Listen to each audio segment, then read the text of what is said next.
शकट भंजन। सुखदेव जी वर्णन करते हैं, राजन, श्री कृष्ण ने जब शक्टासुर का वध किया तब उनकी आयु 108 दिन की थी। कृष्ण के दर्शन किए बिना गोपियों को चैन नहीं आता था। वे प्रातःकाल ही कन्हैया का दर्शन करने आ जाती थी। यशोदा जी के पास बड़े सवेरे गोपियां आ गईं, तो उन्होंने कहा, अरे बावरी सखियों, क्यों मेरे लाला को देखे बिना तुम्हें चैन नहीं आता? वह तो सोया हुआ है। इतनी जल्दी क्यों आ गई तुम सब? उसे देखना हो तो देख लो, किंतु हाँ, वहाँ पर जोरों से बातें मत करना, नहीं तो वह जग जाएगा। गोपियाँ कन्हैया को देखकर आनंद विभोर हो गईं। एक ने कहा, सोया हुआ कन्हैया कितना सुंदर दिखाई देता है। एक ने कहा, लाला के केश कैसे घने सांवले हैं। दूसरी ने कहा, उसकी उंगलियां कैसी कोमल है। तो एक गोपी ने कहा, लाला के चरण ऐसे कोमल हैं कि पखारने का मन होता है। एक गोपी लाला की आंखों की बात करने लगी, तो दूसरी अधरोष्ट की लालिमा की। ये बातें गोपियां नहीं, भक्ति कर रही थी। गोपियां तो भक्ति मार्ग की आचार्या हैं। भक्ति किस तरह की जाए, वह गोपियों ने ही दिखाया है। यदि तुम्हें भक्ति करनी हो तो परमात्मा के अंग अंग का चिंतन करो। कृष्ण के सभी अंगों में दृष्टि को स्थिर करना भी भक्ति है। स्वरूपासक्ति के बिना भक्ति फलवती नहीं हो पाती। भगवान का स्वरूप चित्त हृदय में उतारो। भगवान का आकार मन में जम जाता है तो दर्शन में बड़ा आनंद आता है। जब तक भगवान के स्वरूप से आसक्ति नहीं हो पाती, तब तक संसार की आसक्ति से छुटकारा नहीं मिल पाता।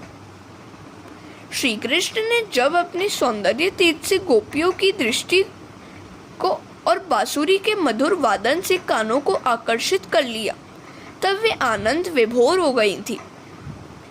गोपियां कृष्ण की ही बातें करती थी, कथा सुनती थी। कृष्ण लीला में, कृष्ण कथा में जगत की विस्मृति हो जाती है। भगवान कहते हैं कि जो व्यक्ति उनका भजन और सेवा करता है, उसके प्रति उन्हें बड़ा स्नेह हो जाता है। जब यादवों का विनाश हुआ था, तब कृष्ण की आंखों से आंसू की एक बूंद तक नहीं टपकी थी। लाला के करवट बदलने पर अंग परिवर्तन नाम का उत्सव मनाया जाए। परमात्मा को घर में पधराने के बाद हमेशा उत्सव करते रहोगे तो वे हमेशा तुम्हारे घर में रहेंगे।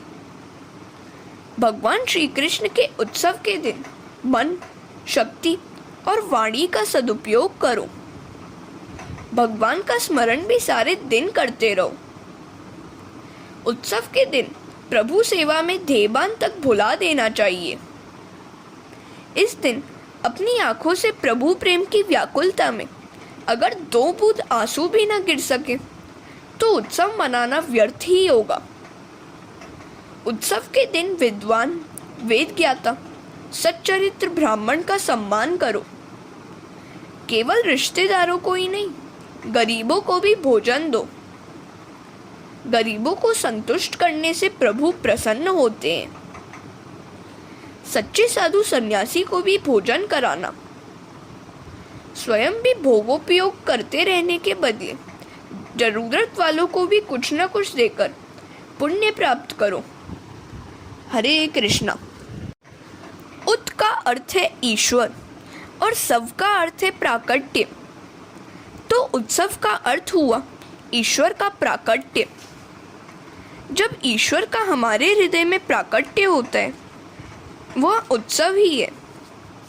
उत्सव मात्र जीव के लाड़ प्यार के लिए नहीं, परमात्मा के साथ एक होने के लिए किया जाए। उत्सव तो प्रभु के साथ तल्लीन होने के लिए मनाना है। यशोदा ने अंग परिवर्तन उत्सव मनाना चाहा। उन्होंने सोचा, यह तो ठीक है कि मैं हर रोज ब्राह्मणों की पूजा करती हूँ, किंतु जिन गोप गोपियों के आशीर्वाद से पुत्र मिला है, उन्हीं की आज मैं पूजा करूँगी। यशोदा ऐसा नहीं कहती कि गरीबों को दान करना है। प्रत्येक जीव ईश्वर का ही अंश है, ईश्वर का ही पुत्र है। किसी जीव को गरीब कहने से ईश्वर बुरा नहीं मानेंगे क्या? नम्रता पूर्वक, दीनता पूर्वक आंखें झुकाकर दान किया जाए। लेने वाला भी एक जीव है, उसके हृदय में भी परमात्मा ही का वास है, ऐसा समझकर दान दो। इसी कारण से तो यशोदा दान करने की नहीं, पूजा करने की, सम्मान करने की बात करती हैं। सहायता करना एक बात है और पूजा करना दूसरी बात है। दोनों में भावात्मक अंतर है। कन्हैया के प्राकट्य के दिन यशोदा जी गोपियों को उपहार देने गई थी, तो उस दिन गोपियों ने कहा था, आज तो हमें कुछ लेना नहीं, कन्हैया को देना चाहिए। उन्होंने उस दिन कुछ भी नहीं लिया था। जहाँ लेने की इच्छा होती है वहीं मोह होता है, और जहाँ देने की इच्छा होती है वहाँ प्रेम। यशोदा कहती है, आज मुझे सभी व्रजवासियों की पूजा करनी है। उन्होंने सारे गांव को आमंत्रण दिया।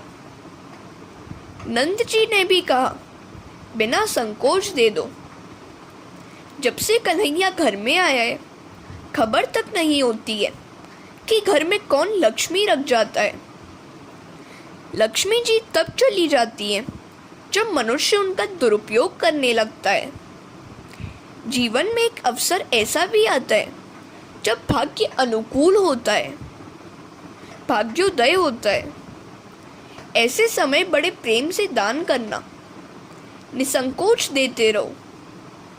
जो भी दोगे वह दुगना होकर वापस आएगा, और जब भाग्य प्रतिकूल होगा तब संपत्ति को संजोए रखने का लाख प्रयत्न करोगे तो भी सब कुछ चला जाएगा।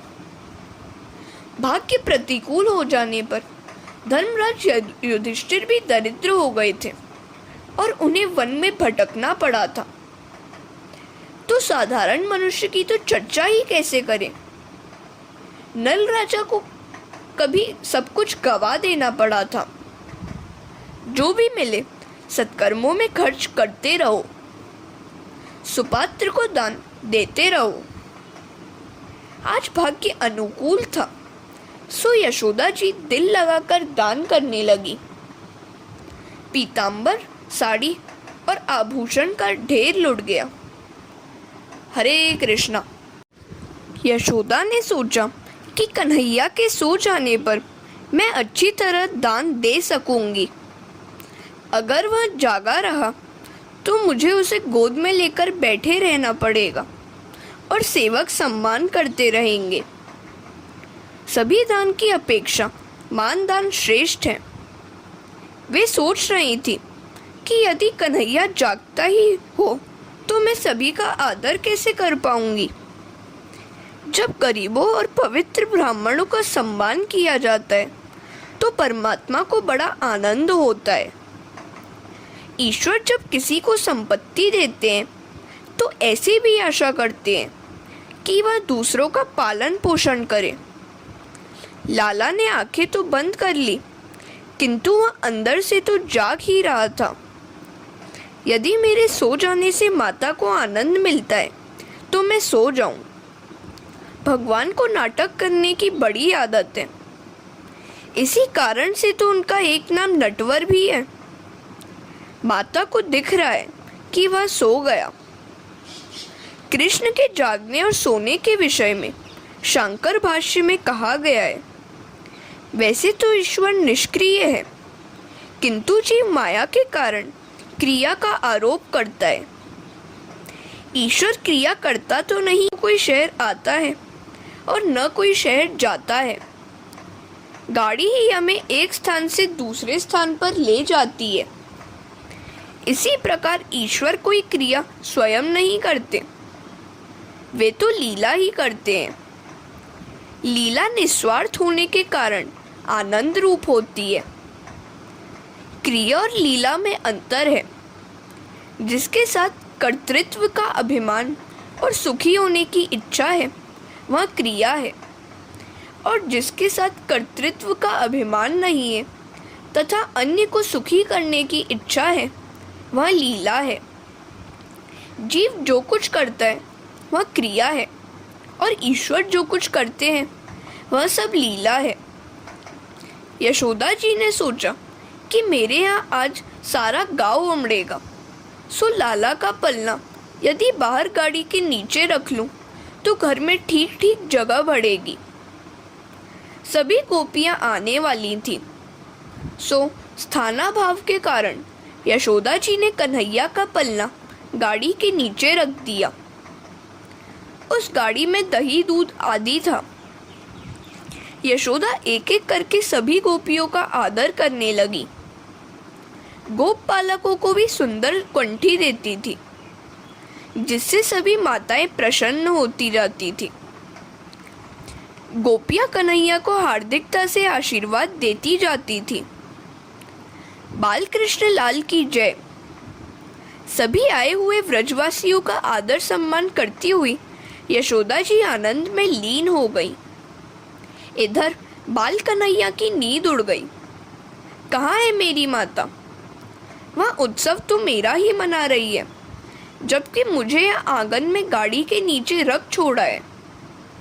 उत्सव के दिन ही भगवान को बुला देना ठीक नहीं है।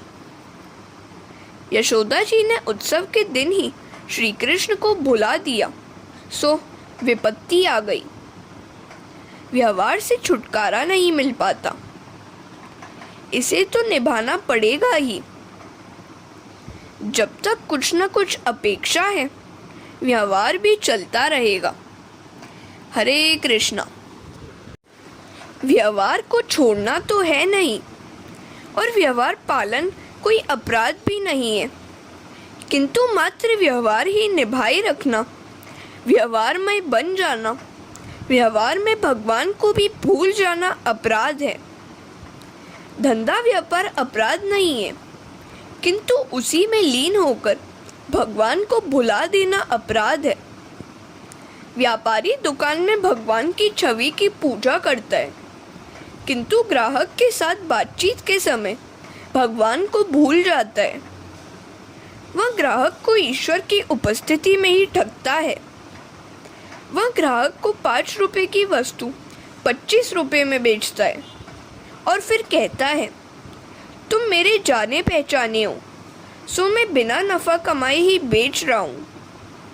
लेने वाला सोचता है कि यह दुकानदार पहचाना हुआ है, सो मूल कीमत में ही माल दे रहा है। ग्राहक बेचारा क्या जाने कि असली भाव, मूल कीमत का अर्थ व्यापारी तो कुछ और ही कर रहा है। दुकानदार का मतलब है, तुम पड़वानो अने हूँ तरवानो, अर्थात तुम गिरोगे और मैं तर जाऊंगा। हम सबका लक्ष्य है श्री कृष्ण मिलन। इस लक्ष्य को हमेशा ध्यान में रखकर ही सारा व्यवहार निभाते चलो। ज्ञानी महात्मा भी व्यवहार तो करते ही हैं, किंतु ईश्वर को वे कभी नहीं भुलाते। गोपियों को सम्मानित करने में यशोदा जी श्री कृष्ण को भूल गईं। कई लोग ऐसे हैं जो उत्सव के समय ठाकुर जी को ही भूल जाते हैं। अरे, ठाकुर जी के निमित्त ही तो उत्सव है, फिर उन्हें ही क्यों भूल जाते हो? व्यवहार का कारोबार करते करते भी ठाकुर जी को निहारना चाहिए। घर के कामकाज करते समय भी दृष्टि ठाकुर जी से ही लगी रहनी चाहिए। जब कोई मेहमान हमारे घर पर आए तो उनको प्रसन्न करने के लिए हम उनसे बार बार बातचीत करते हैं। अन्य सभी कामकाज करते समय भी हमारा ध्यान तो मेहमान से ही लगा रहता है। तब यह तो ठाकुर जी हैं। उनके आगमन पर हमारा मन और ध्यान उन्हीं के साथ ही लगा रहना चाहिए। प्रभु सेवा का कोई अंत ही नहीं है। देह विलय होने पर ही सेवा की समाप्ति होती है। सत्कर्म करने में तो हमेशा असंतुष्ट ही रहो। जीते जी सेवा की समाप्ति करने वाला व्यक्ति सच्चा वैष्णव नहीं है। गोपियों का सम्मान करने में यशोदा जी ने लाला को भुला दिया तो उसे बुरा लगा। लाला ने मजाक करने की सोची, वह रोने लगा, किंतु माता को सुनाई ही नहीं देता था। वह हाथ पांव हिलाता हुआ रोने लगा। रोते रोते उसने देखा कि गाड़ी पर पूतना का भाई शक्टासुर आ बैठा है। शक्टासुर अपनी बहन पूतना की मृत्यु का बदला लेने के लिए आया था। कृष्ण ने सोच लिया कि यह शक्टासुर भी कंस की कठपुतली ही है। लाला ने जोर से गाड़ी को एक लात लगा दी तो गाड़ी उलट गई। दूध दही आदि सब कुछ जमीन पर बिखर गया और शक्टासुर भी गाड़ी के नीचे दबकर मर गया। यह ऐसा भांजा है जो कंस मामा के सभी खिलौनों को तोड़ फेंकता है। हरे कृष्णा। गाड़ी उलट गई तो बड़ा धमाका हुआ। सभी दौड़े हुए आए। बालकों ने बताया कि लाला की लात ने इस गाड़ी को उलट दिया। इस प्रसंग में भी एक रहस्य है।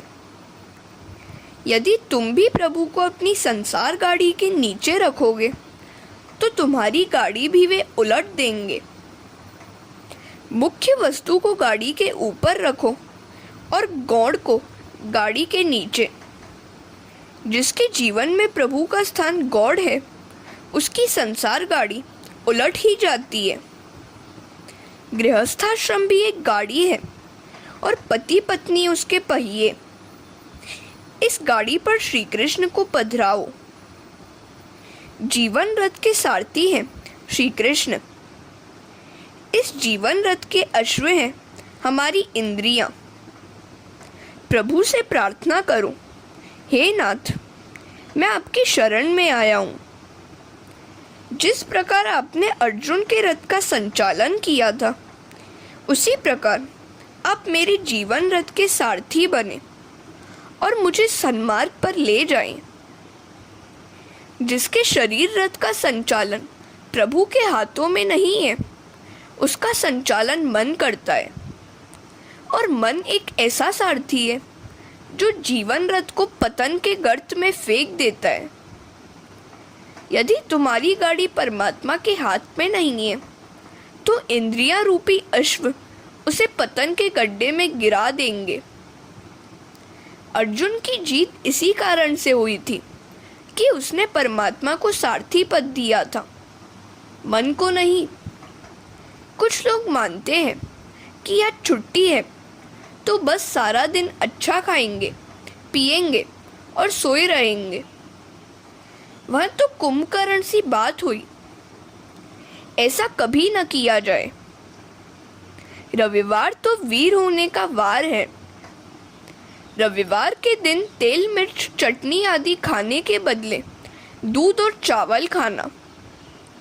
सारा सप्ताह बहुत कुछ खाया है, सो छुट्टी के दिन तो सात्विक आहार ही किया जाए और दिन भर जपमाला फिराई जाए। रविवार के दिन ब्रह्मचर्य का पालन करो। रविवार के दिन एक गृहस्थ कथा श्रवण करने चला तो उसका पुत्र रोने लगा। पत्नी ने कहा, यह बच्चा जब रो रहा है तो तुम्हारा कथा में जाना ठीक नहीं है। उसे रोता हुआ छोड़कर कथा में जाओगे तो कौन सा पुण्य कमाओगे। तो उस गृहस्थ ने सोचा, मैंने सुना है कि किसी के दिल को व्यथित करना अच्छा नहीं है। मैं यदि कथा में जाऊंगा तो मेरी पत्नी को दुख होगा। उसने ऐसा सोचकर कथा में जाने की बात छोड़ दी। अच्छा होता अगर वे सब घर में ही रहकर विष्णु सहस्त्र नाम का पाठ करते, किंतु उन्हें याद आया कि अमुक फिल्म का यह अंतिम सप्ताह है। कथा तो रोज रोज होती रहेगी, किंतु यह फिल्म तो चली जाएगी। और वे सब कथा में जाने के बदले फिल्म में जा बैठे। पति पत्नी का संबंध केवल विलासिता के लिए नहीं, प्रभु भजन के लिए भी है। गृहस्थ के जीवन में काम सुख नहीं, भगवत सेवा ही मुख्य है। मनुष्य के जीवन में भोग की नहीं, भगवान की ही प्रधानता होनी चाहिए। गाड़ी किसी टेढ़े मेढ़े रास्ते पर जाते ही उलट जाती है। भगवान को गाड़ी के नीचे नहीं, ऊपर ही बिठाओ। हरे कृष्णा। यशोदा जी ने भगवान को तो गाड़ी के नीचे रख दिया और दूध, दही, माखन आदि सांसारिक भोग पदार्थ गाड़ी में रख दिए। उन्होंने भगवान को गौड़ स्थान दिया और सांसारिक भौतिक पदार्थों को मुख्य। सो सारी गाड़ी ही उलट गई। तुम्हारे जीवन में काम सुख प्रधान बनेगा और भगवान गौड़, तो तुम्हारा जीवन रथ उलट ही जाएगा। काम, लोभ आदि ही तो शक्टासुर है। भगवान को गाड़ी के नीचे रखोगे तो शक्टासुर गाड़ी पर सवार हो जाएगा। दूध, दही, माखन आदि भोग पदार्थ के प्रतीक हैं। जिसके जीवन में भौतिक पदार्थों की प्रधानता है, उसकी जीवन गाड़ी पर शक्टासुर सवार हो जाता है। दाम्पत्य जीवन में धर्म का ही प्राधान्य होना चाहिए। पत्नी को काम पत्नी नहीं, धर्म पत्नी कहा गया है। प्राथमिकता धन और काम सुख को नहीं, धर्म को दी जाए। जब से हमने धन को ही सब कुछ मान लिया है, तब से जीवन में से शांति गायब हो गई है। धन को मुख्यता देने से सदाचार चला गया है। धन की अपेक्षा संयम और सदाचार ही अधिक सुखदायी है। धन यदि मर्यादा से बाधित होगा तो शांति आएगी। जीवन के 4 पुरुषार्थ बताए गए हैं: धर्म, अर्थ, काम और मोक्ष। इनके क्रम में भी एक विशिष्ट तारतम्य है। धर्म और मोक्ष के बीच है अर्थ और काम। अर्थ और काम की प्राप्ति धर्म और मोक्ष की मर्यादा में रहकर ही की जाए। अर्थ और काम गौण है, धर्म और मोक्ष प्रधान है। यदि धर्म और मोक्ष गौण हो जाएंगे तो जीवन रथ अधोगति के गर्त में धंस जाएगा। जीवन में लौकिक सुखों का प्राधान्य हो जाएगा तो शक्टासुर सवार हो जाएगा। एक संत के मतानुसार शक्टासुर वध की लीला के समय श्री कृष्ण की आयु 108 दिनों की थी। जब आपके सिर पर शक्टासुर सवार हो जाए, तब 108 मोतियों वाली माला लेकर भगवान के नाम का जप करो। लौकिक व्यवहार को प्रधानता तथा श्री कृष्ण को गौणता देते ही काम, क्रोध, लोभ, मोह आदि शक्टासुर आ धमकते हैं। जीवन में श्री कृष्ण को प्रधानता देने से शक्टासुर का भय निर्मूल हो जाएगा।